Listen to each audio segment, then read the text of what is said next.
In 1177 BCE, the palace of Mycenae burned to the ground. The city of Ugarit, one of the wealthiest trading ports in the ancient world, vanished from the map overnight. Its final letter, a desperate plea for grain sent to a neighboring king, never received a reply. And within less than 50 years, 23 civilizations collapsed simultaneously across the entire Mediterranean world. For over 100 years, textbooks blamed the Sea Peoples, mysterious invaders who supposedly swept in from the ocean and destroyed everything in their path. Ice cores say otherwise. Before we go any further, drop a comment right now. What do you think brought down 23 civilizations all at once? War, plague, or something none of us have ever considered? Write your answer below, because what the science actually shows is going to completely change the way you see this. Close your eyes for a moment and picture the Mediterranean in the year 1200 BCE. This is not a primitive world. This is a world at its absolute peak. The palace scribes of Mycenae are recording grain shipments in Linear B, one of the earliest writing systems in European history.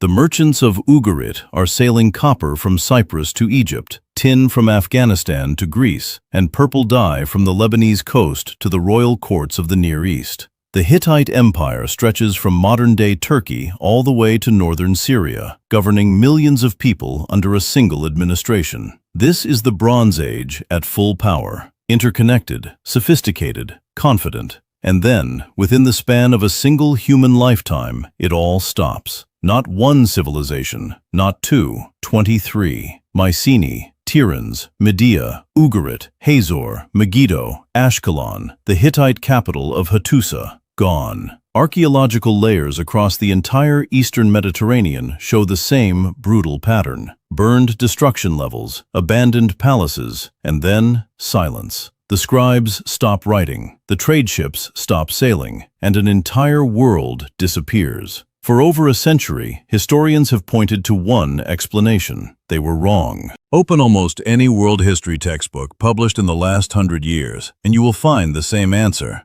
the Sea Peoples.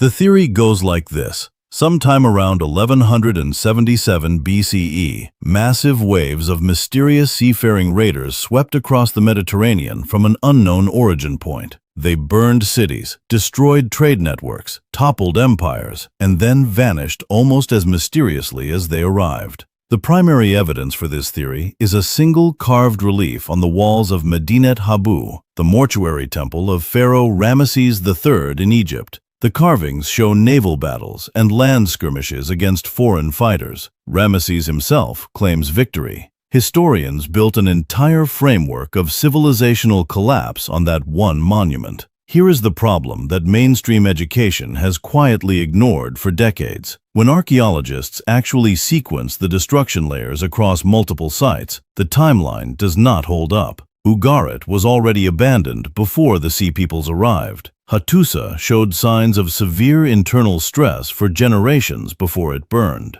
The Sea Peoples did not start the fire. They arrived at a world that was already collapsing. This is where the story gets genuinely extraordinary.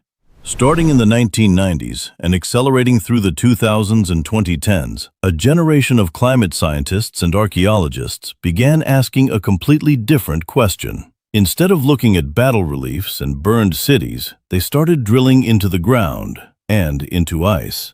The Greenland Ice Sheet Project 2, known by researchers as GISP-2, extracted ice cores reaching back more than 100,000 years. Each layer of ice preserves a chemical fingerprint of the atmosphere at the time it was formed. Oxygen isotope ratios in those layers tell scientists with remarkable precision exactly how cold or warm any given decade was. What those cores show for the period between 1200 and 900 BCE is unambiguous. Temperatures across the northern hemisphere dropped sharply, atmospheric patterns shifted, and the moisture that had fed the agricultural civilizations of the eastern Mediterranean for centuries began to disappear. Then came the pollen studies. Researchers led by David Kanusky of the University of Paul Sabatier in France analyzed 3,200 individual pollen grains extracted from lake sediment cores at Tel Twani in coastal Syria. The results, published in 2013 in the journal PLOS, were striking. Pollen from cultivated crops, the biological signature of active farming civilization, essentially vanishes from the sediment record right at the 1200 BCE boundary. It does not recover for 300 years. A parallel study by Brandon Drake, published in 2012 in the Journal of Archaeological Science, synthesized marine sediment data from multiple sites across the eastern Mediterranean. His analysis found that annual rainfall in the region dropped by somewhere between 30 and 50% during this period. 30 to 50%. To put that in terms anyone can feel, imagine losing half your rainfall for 300 consecutive years. No recovery, no relief, just 3 centuries of relentless drought. That is what the ice cores and the pollen records are telling us happened. Textbooks told us the sea peoples swept in and destroyed a thriving world. The ice cores say otherwise. When archaeologists from the University of Toronto re-examined the destruction layers at Ugarit using updated radiocarbon dating techniques, they found something that the old invasion narrative simply cannot explain. The royal grain storage facilities inside the palace were empty before the city was abandoned. Not looted, not burned, just empty. The city was not destroyed in a military assault. It was starved out slowly and then left behind. We found cuneiform tablets in the ruins describing the king of Ugarit writing to the king of Alashia, modern-day Cyprus, begging for emergency grain shipments. The letter was never sent. It was still sitting in the palace when the scribes walked away for the last time. And here is the analysis that no textbook has been willing to state plainly.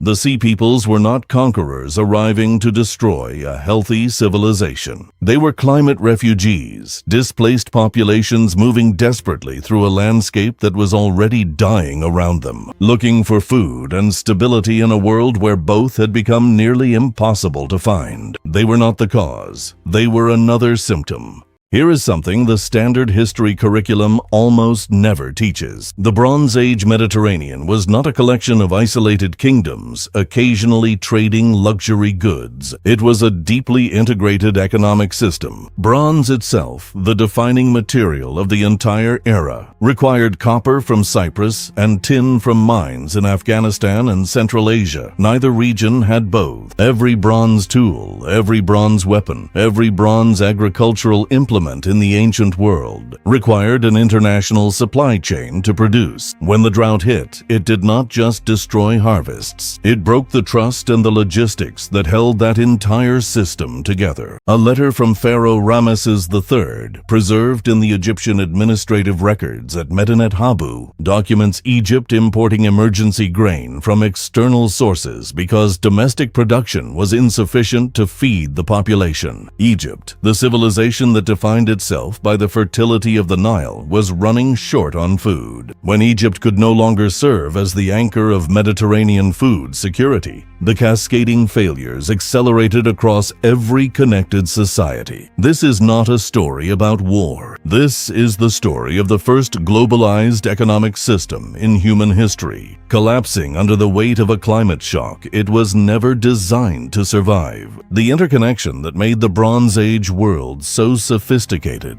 was the exact same feature that made it so catastrophically fragile. The scale of what happened next is almost impossible to absorb. It was not just cities that disappeared. It was knowledge itself. Linear B, the writing system used by Mycenaean palace administrators to record grain inventories, trade agreements, and labor obligations, vanished completely from the archaeological record around 1150 BCE. There is no gradual decline, no simplified version, no transition period. It simply stops. Greece then enters what historians call the Greek Dark Ages, a period lasting roughly 400 years, in which there is almost no literacy, almost no monumental architecture, and almost no long-distance trade anywhere in the Aegean world. 400 years. To put that in perspective, 400 years ago from today, Shakespeare had just died and the Pilgrims had not yet landed in North America. Imagine everything built since then simply not existing. Textbooks frame the Bronze Age collapse as a military event, a story of conquest and displacement. The ice cores, the pollen records, and the empty grain storage rooms tell a fundamentally different story. 23 civilizations did not fall because they were defeated. They fell because the systems they depended on stopped working. And once those systems broke, there was no mechanism to rebuild them. In 1177 BCE, the most sophisticated interconnected